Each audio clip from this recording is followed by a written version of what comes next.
Cette émission est présentée par Probaclac. Mesdames et messieurs, bienvenue à l'émission. Une émission qui a pour but de vous faire découvrir le bénévolat d'une toute autre façon. Pour ce faire, je suis entourée de deux invités auxquels je propose une thématique. Cette semaine, la promotion des OBNL et des événements. Préparez-vous à être informés, à réfléchir pour réveiller le cœur de Bénélove qui sommeille en vous, car du cœur à l'action, je Bénélove.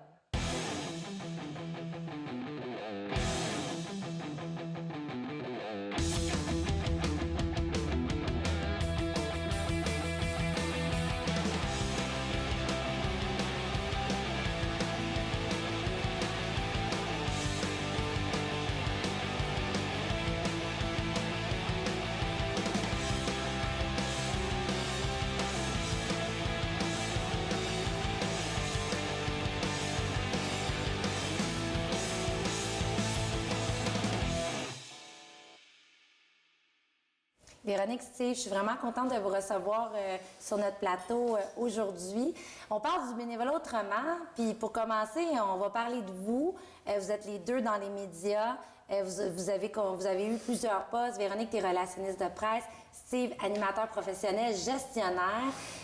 Toi, Véronique, je veux que tu me parles un peu de toi. On entend souvent le mot là, dans ces temps-ci, relationniste de presse. Tu es une bénévole, une relationniste de presse. Oui. Qu'est-ce que tu fais, puis c'est quoi tes engagements? Bon, qu'est-ce que ça mange en hiver, une relationniste? C'est nous qui s'occupons de faire la promotion d'événements, de produits, où ça peut être un lancement d'albums ou de livres ou quoi que ce soit, mais aussi avec des causes, des organismes. Ça peut être dans le corporatif aussi. On s'occupe d'en faire la promotion dans les médias.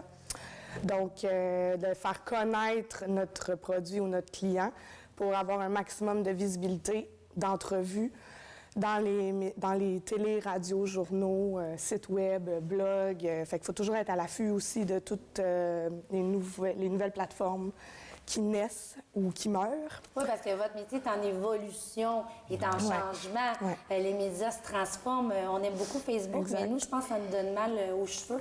On pourrait dire ça comme ça. Ça va vite.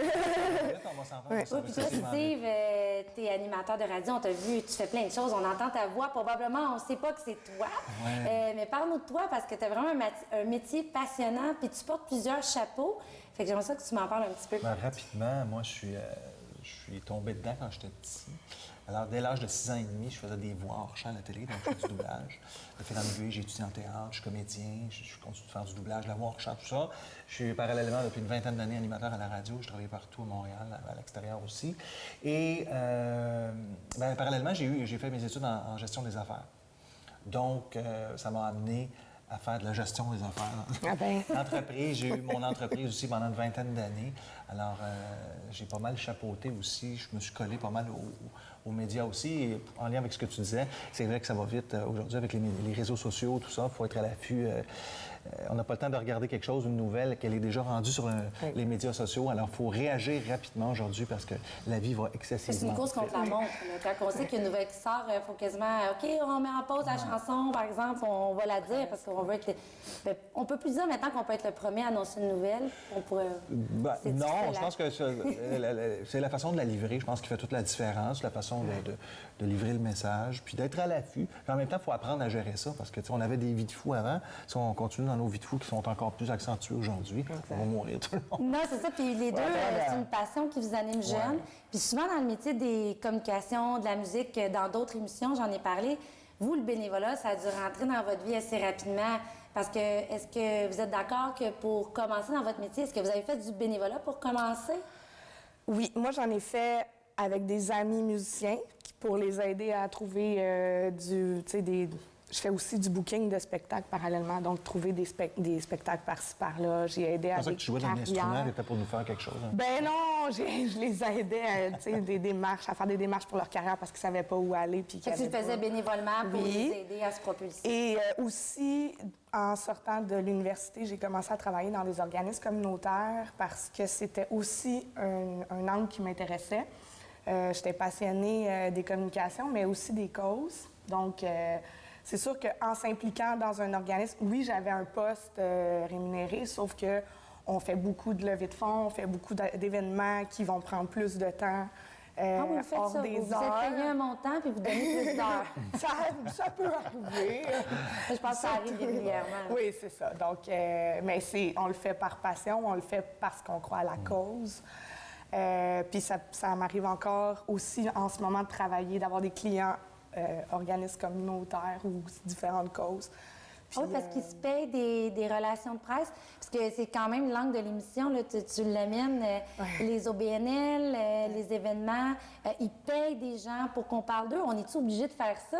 Tu sais, en 2016, on est rendu qu'il faut payer pour parler du abus non lucratif? Je pense pas nécessairement. Je pense qu'il y a une mission pour chacun des entreprises. Mais est-ce que les médias demandent d'être payés? Tu sais, je veux dire, sans nommer personne, on va faire une généralité. Mais comment ça fonctionne? Moi, je l'ai vécu. Des fois, c'est du 2 pour 1. Je veux dire, puis là, on te paye pour en parler. Mais comment ça se passe, tout ça? Pour ce qui est des médias, je pense qu'à prime abord, le mandat premier d'un média, on va prendre des médias régionaux qui sont à l'extérieur de Montréal parce que c'est une autre philosophie complètement.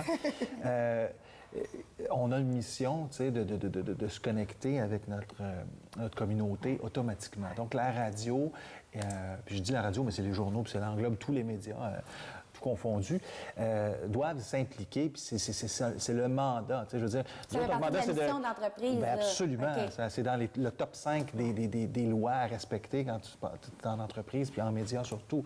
Donc, de rester connecté avec ta communauté pour le sentiment d'appartenance. Puis en même temps, bien, c'est sûr et certain que tu te fais appeler pour des causes. Puis en même temps, tu le sers de véhicule promotionnel pour que les gens savent qu'il se passe tel ou tel événement. Mais comment vous faites, comme je veux dire, on rentre dans votre métier plus spécifiquement, là, je veux dire, s'il y a 10 causes qui vous appellent par semaine parce qu'on en parlait, quels sont vos critères? Tu sais, je veux dire, jusqu'où on va, à qui on dit oui, à qui on dit non. C'est des coups de cœur en lien avec la mission de votre entreprise. Comment ça fonctionne? Parce que les gens ne savent pas ça. C'est vrai que vous recevez 10, 15 appels, peut-être plus, je ne sais pas. C'est énorme. Je ne sais pas si tu peux y aller. Moi, de mon côté, parce qu'on n'est pas du même côté, je pourrais dire. Non, c'est vrai. Donc, moi, de mon point de vue à moi, je pense que où, justement, c'est bon d'intervenir avec une relationniste, c'est qu'on va aider à trouver un angle qui va se démarquer des autres médias qui vont recevoir, justement, les médias reçoivent des tonnes de communiqués pour tous les sujets imaginables. Fait qu'au niveau d'une cause, il y en a plein aussi, puis ils sont toutes bonnes, mais c'est là où j'entre en jeu pour essayer de convaincre. Des fois, on va prendre aussi un porte-parole connu, évidemment, qui peut nous aider à Bien, en fait, pour intégrer peut-être la promotion de la cause, déjà dans sa tournée ou dans son concept, les médias vont pouvoir en parler en glissant un mot. C'est ça. Ils peuvent faire des entrevues. C'est sûr qu'un visage connu, ça va aider à vendre le truc. Mais des fois, on va aussi prendre des ententes, comme on disait, avec le média pour faire des fois un concours ou des trucs comme ça. Mais des fois, l'organisme, premièrement, les gens qui travaillent à l'interne n'ont pas le temps de tout appeler les médias un par un. Ils ont parce pas que toi, tu nécessairement parles les aux médias ressources. toutes les semaines. Il faut mettre ça dans le ça, contexte. on se connaît. Dans le fond, toi, quand tu es en radio, tu reçois des appels de relationnistes. On reçoit des appels, mais on reçoit aussi des téléphones. Pour les grandes causes, je ne les nommerai pas parce qu'on les connaît, c'est les Canadiennes du cancer, etc., à gauche, à droite. Mais on y va aussi avec le bon jugement des gens qui, souvent, organisent, prennent le pouls eux-mêmes de leur communauté et décident, moi, j'ai envie de faire ça pour telle ou telle cause. Tu sais, rapidement, un exemple, en 30 secondes, une dame qui m'a téléphoné un jour, puis elle amassait des soutiens-gorge pour le cancer du sein. Oui. Tout simplement. Alors, elle faisait le tour de sa famille, puis c'est devenu un événement, puis à un moment donné, elle est dans un restaurant, puis tu sais, elle amassait 1000 soutiens-gorge passés. À elle, Donc, ça, là? oui, puis c'était son idée, puis elle avait développé le truc, puis par la suite, elle allait livrer les soutiens-gorge en question à la Société canadienne du cancer qui, eux, versait des sous pour la cause, tout ça. Donc, c'était son initiative, c'était un flash qu'elle a eu. On a embarqué là-dedans, même si on n'avait pas besoin nécessairement d'une relationniste. Puis là, je ne dis pas qu'on n'a pas besoin d'une relationniste. C'est complémentaire, en fait. Ce que les gens faut qu'ils comprennent, c'est que c'est complémentaire. Oui, c'est que ça existe et qu'il y a des grandes causes qui ont... En fait, ça permet de donner un angle. C'est un peu ça, lui, les questions. C'est mieux encadré avec une relationniste. Exact. Le message est plus clair parce que c'est souvent, j'entends des bénévoles, puis peut-être même vous, oui, mais on n'en parle jamais. C'est pas qu'on n'en parle jamais, c'est qu'en fait, il faut avoir un angle et essayer de rassembler le sujet pour en faire comme une émission. Oui, quand on fait des lignes ouvertes, ça, c'est intéressant. On le voit, on l'entend, en fait, puis on le voit, mais on l'entend à la radio. Là. Les gens appellent des fois pour parler de leur événement, puis c'est correct. Mais c'est parce qu'on peut pas prendre toutes les heures d'antenne puis toutes les émissions pour parler. Non, puis il faut être structuré. Tu sais, je pense qu'une relationniste, tu me corriges, mais je pense qu'une relationniste, c'est le travail d'une relationniste, c'est d'arriver, on est structuré dans un événement. Vous aimez ça, en fait, les animateurs et les gestionnaires. Là. Bien, il faut que je le sois. On va briefer la personne qui va aller parler Ben aussi. oui. Puis que ce soit les journaux, la radio, peu importe, les médias sociaux, ça va excessivement vite. Il y a une façon de s'exprimer à la radio, il y a une façon de poster quelque chose sur Facebook, exemple, pour que ce soit bien compris. Et c'est le travail aussi d'une relationniste. Oui, il faut que les gens comprennent. Puis je pense, comme il y a beaucoup de causes, vous me direz si j'ai raison ou j'ai tort, les gens aussi, le dollar qu'ils donnent, ils veulent être certains que c'est réinvesti au bon endroit. Fait qu'à quelque part, je pense que c'est votre mission de vous assurer aussi que la personne, quand elle va véhiculer un message dans les médias, bien, on est certain que la personne qui va s'engager dans la cause, bien, son dollar est vraiment remis au bon endroit. Il y a toutes ces structures-là qu'on ne voit pas en arrière. Mais j'imagine, est-ce que vous vérifiez ça à la radio? Bien, on n'a pas... Un peu, là, mais est-ce que c'est quand même ça dépend. La radio, proprement dit, organise des trucs personnels à l'interne pour des causes. On s'associe à une cause, puis on fait un événement monstre, puis on s'associe à une cause, puis bon, on amasse des sous pendant une soirée bénéfice. Ça, on est au courant, évidemment, de comment on va amasser, puis combien on va être en mesure de donner à l'organisme en question. Mais sinon, c'est sûr que c'est pas nous qui gérons tout ça, mais l'implication qu'on a et le temps d'antenne qu'on donne qui vaut des sous... Ben oui, ça a une valeur. Vous ne la vendez pas. C'est ça que les gens, il faut qu'on comprenne, c'est que ce temps-là que vous donnez, bien, c'est pas un publicitaire qui l'achète. Puis les publicitaires qu'elle jette, le temps d'antenne, mais c'est ce qui permet de payer les salaires. C'est pour ça qu'on a de la radio et de la télévision, mais je pense qu'on l'oublie beaucoup aujourd'hui. Bien, il faut être conscient de ça aussi. La radio, dans une des stations de radio où j'ai eu la chance de diriger un peu l'équipe, c'est des centaines de milliers de dollars qu'on offre d'année en année. Incroyable. Ça fait partie du budget, ça fait partie de la gestion de tout ça. Donc, on a la radio, la télé, les journaux, les médias en donnent énormément aux causes. Pour conclure le premier bloc, ce qu'on peut comprendre de vos métiers, c'est que on donne aussi ce que vous avez. Vous ne pouvez pas donner entièrement de votre temps parce qu'on ne pourrait pas offrir un service professionnel parce que tous les employés, tout ça. Donc, c'est important que les gens comprennent qu'on ne peut pas parler de toutes les causes en même temps. Mais si on n'en parle pas, c'est pas parce que c'est pas des bonnes causes. C'est parce que chacun va avoir son heure de gloire. On pourrait dire ça aussi. Puis en même temps, à la radio, chaque animateur quand tu décides de faire de la radio, de la télé ou ça, il faut que tu t'attendes à être... faut que tu sois impliqué. Tu n'as pas le choix. Ça vient avec. Ah, j'aime ça exactement. Oui, on ne peut pas juste faire notre job. Il faut être engagé. Ouais. Parfait. Merci. Ça conclut notre premier bloc. Je m'appelle Jacques Roy. Je suis bénévole au centre depuis 15 ans. Quelle est votre motivation première à faire du bénévolat? Bien, c'est aider les autres parce que je me considère chanceux. Puis, c'est comme donner au suivant, là. Puis là, ici, je travaille comme monsieur bricole. Je répare tout, puis j'aime ça. Fait qu'être bénévole à la retraite, c'est une deuxième vie, comme une deuxième carrière. Eh oui, oh oui, certain, certain. Puis la gang ici est bien le fun aussi, là. Puis on s'amuse ensemble, puis tout en aidant les autres, là, c'est super. Qu'est-ce qui vous a motivé à commencer? Ça fait 15 ans, mais au départ, qu'est-ce qui vous a attiré par le bénévolat? Au départ, je travaillais comme fonctionnaire avant. Puis quand j'ai pris ma retraite, j'avais juste 51 ans, fait que c'était un petit peu de bonheur, là, pouce bercé. Fait que je m'ennuyais à la maison, là, tu sais, là. Fait que j'ai dit, pourquoi pas donner aux autres? Fait que je suis venu ici, là, pour les campagnes de Noël. Puis ça dure depuis ce temps-là. On a fait du tri, on a collé bien des boîtes, puis là, je répare, là, je suis monsieur bricole, fait que je répare toutes sortes de choses. Combien d'heures vous consacrez par semaine ou par année à faire du bénévolat? Moi, je fais une journée semaine, puis c'est que le mercredi, c'est ma journée. Puis c'est ça, aux fêtes, mais là, c'est plus souvent, là, pour préparer la campagne, là. Là, on met un peu plus d'heures, puis combien d'heures par année, il faudra demander en avant, là, parce qu'on écrit ça, les heures qu'on fait, à pas être payé. Puis... C'est quoi votre plus grande satisfaction en pratiquant le bénévolat? C'est ça, c'est aider les autres. Le sentiment de vous sentir utile? Oui. Tu sais, là, servir à quelque chose, là, même si on est à la retraite, tu sais, on aide les autres, puis pour moi, c'est important.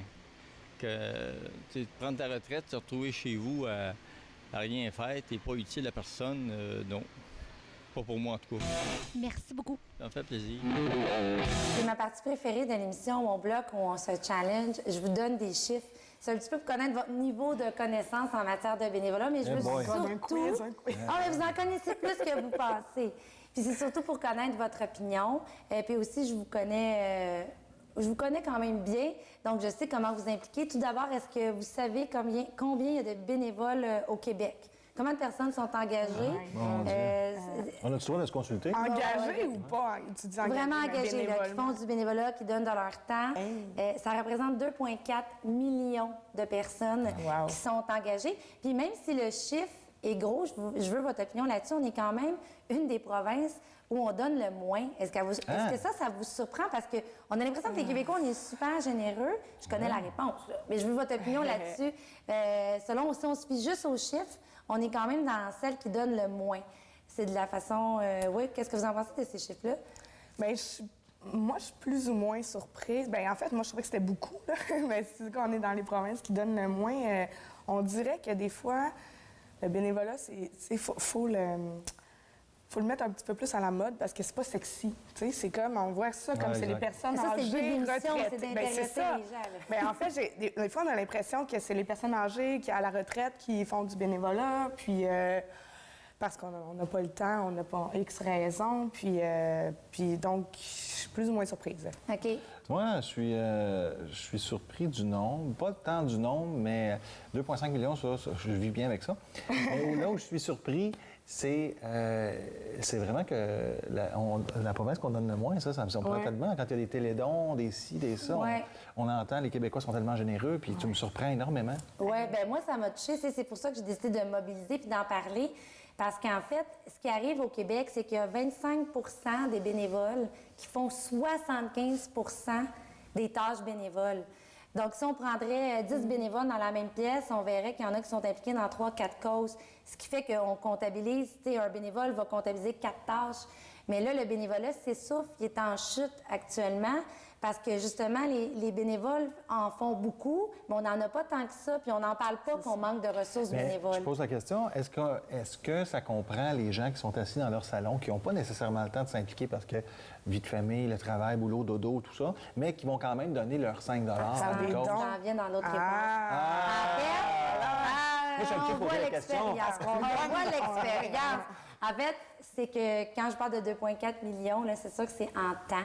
En fait, oui, on donne beaucoup en argent, mais en temps, si on le comptabilise, c'est pour ça que le chiffre a l'air, on a l'air plus cheap, mais en fait, non, c'est qu'on donne de notre argent. Par contre, connaissez-vous les risques, c'est ma prochaine question, de donner son argent et non de son temps? Qu'est-ce qui est mieux d'après vous?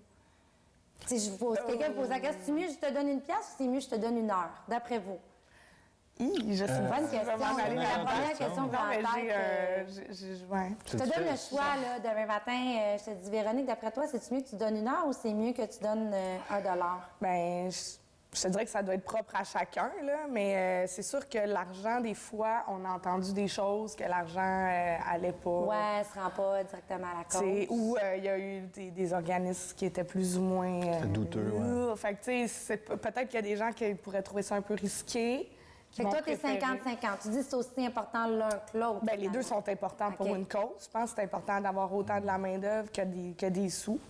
pour- Mais l'investissement bénévolat humain, là, d'après moi, vaut autant qu'$1. OK. Puis si on le transporte dans votre milieu de travail, là, tu sais, quand on parle de campagne radio et tout ça, fait que d'après vous, est-ce que c'est plus bénéfique pour un organisme d'avoir du temps d'antenne ou, par exemple, que vous faites une activité puis vous mobilisez votre équipe puis vous faites un chèque? Comment vous l'avez vécu? Parce qu'on l'a effleuré tantôt. Puis, tu sais, je vais commencer par Steve. Parce que Steve, on a vécu des choses extraordinaires ensemble. Puis je veux quand même en parler. Tu as parti le radio-télédon. Il n'y en a pas beaucoup sur la Rive-Nord. Tu sais, il y en a à Montréal. Il y en a aussi sur la Rive-Sud. Mais sur toi, les tu grands l'as vécu, ça. Tu sais, il y avait toute la notion de, oui, on demande à nos auditeurs de donner, mais la radio est très impliquée. Fait que tu as vraiment vécu ces deux réalités-là, donner de l'argent, donner de son temps, puis...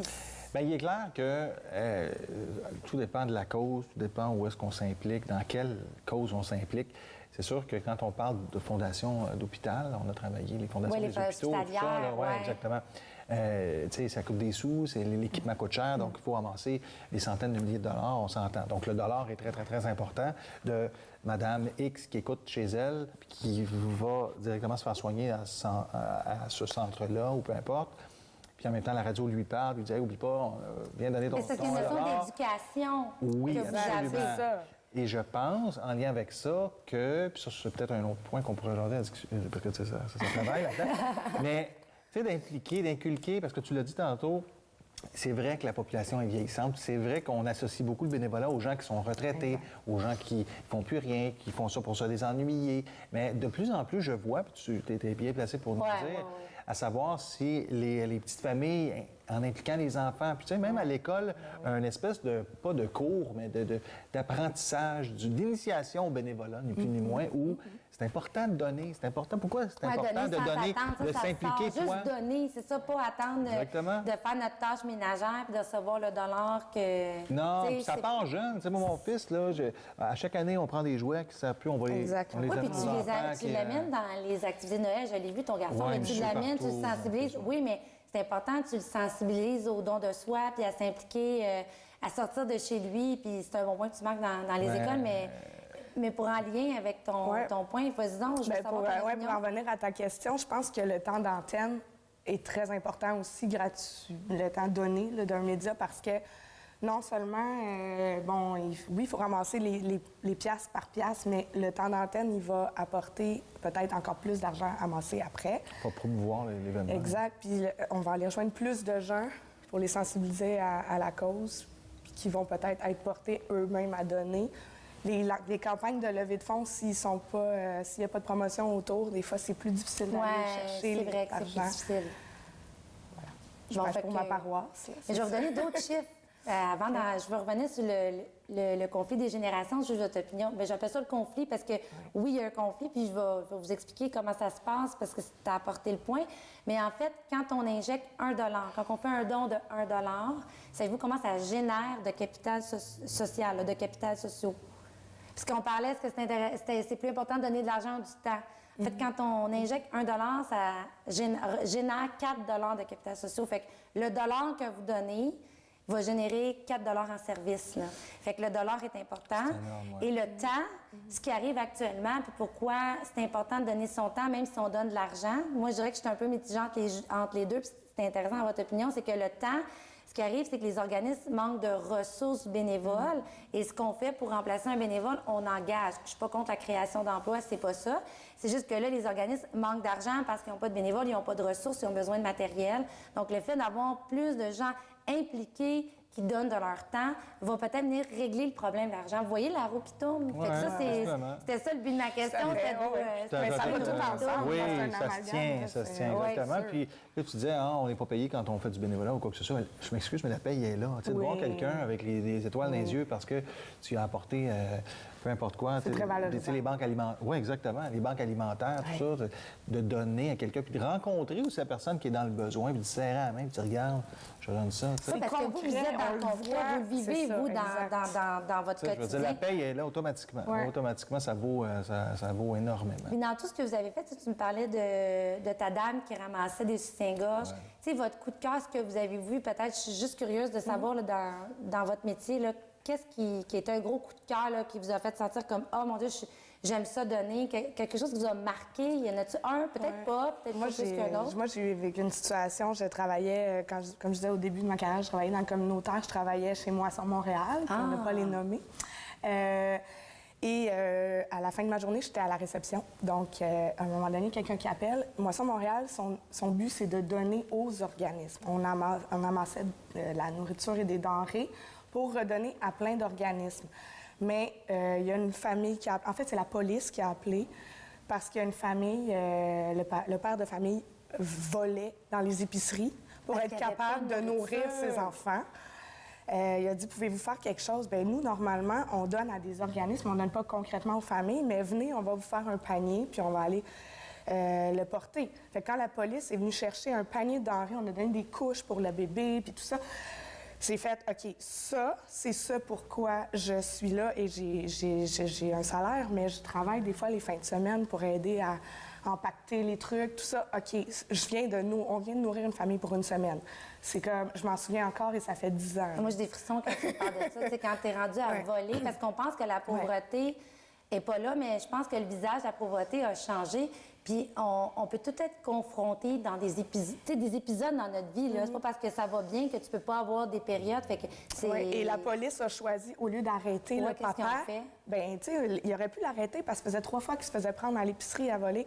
Mais au lieu de l'arrêter, ils ont dit, ben monsieur, je pense que vous avez besoin, on va vous aider, on va appeler des organismes. Comment que lui, il savait pas les ressources qui étaient mises à sa disposition? C'est ça, parce qu'il venait d'arriver à Montréal, il n'était pas originaire de Montréal. Donc, tu sais, la police a choisi de l'aider au lieu de lui nuire en disant, mais on va te mettre en prison ou je sais pas quoi. Incroyable. C'est une réalité. Puis ça, dans Rive-Nord, tu sais, chaque année, on sort des chiffres là, sur les familles qui sont dans le besoin, tout ça, parce que c'est ce dont on parle en ce moment.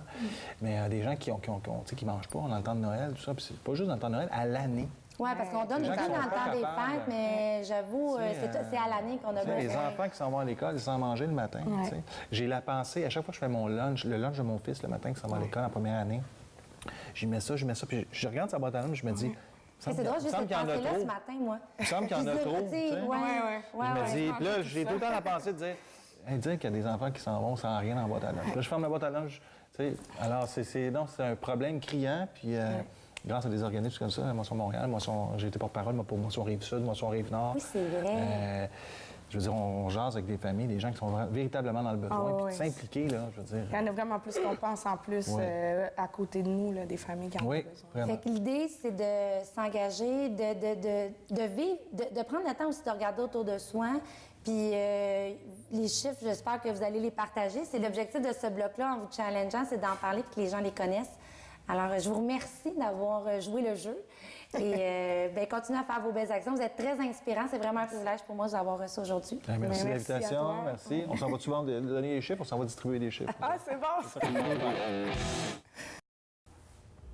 Le 22 novembre prochain, au Château Royal de Laval, le mouvement Inspire-toi vous invite à leur grande guignolée qui se déroulera vers 17 h.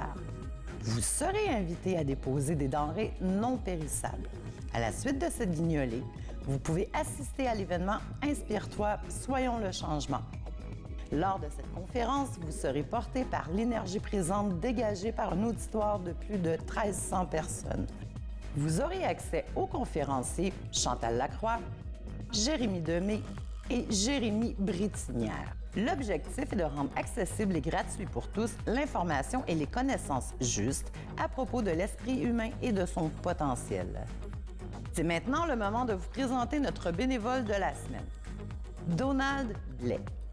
Donald est de tous les événements de Laval. Il a à cœur le bénévolat. Que ce soit à la fête des pompiers, la fête de la famille, le festival Diapason, le festival de la bière ou pour la Fondation Mira, il est sûr que vous croiserez Donald. Merci pour ton implication et continue ton excellent travail. Comme vous êtes des bénéloves exceptionnels, nous voulons vous récompenser, vous encourager à donner davantage de votre temps. Nous avons notre concours Facebook. Vous n'avez qu'à répondre à notre question de la semaine et partager votre réponse sur la page Facebook de Bénélove. Cette semaine, la question, nous voulons connaître un organisme près de chez vous. Donc, dites-nous quel organisme est près de chez vous et quelle différence ils font dans votre communauté. Autre chose, pour conclure, je voudrais vous parler d'un bénévole inspirant. J'ai entendu parler que dans les résidences Soleil à Laval, il y a des personnes qui vont chanter gratuitement. Et le bénévole que je vous parle, qui a un grand cœur de bénélove, est M. Guy Michaud, qui chante bénévolement pratiquement à toutes les semaines aux résidences Soleil de Laval pour émerveiller le cœur de nos aînés. Alors, félicitations, M. Guy Michaud, et félicitations aussi aux résidences Soleil de permettre à leurs aînés de vivre des moments magiques. Sur ce, se termine notre émission pour cette semaine et c'est un rendez-vous la semaine prochaine pour un autre Du cœur à l'action. Je bénévole.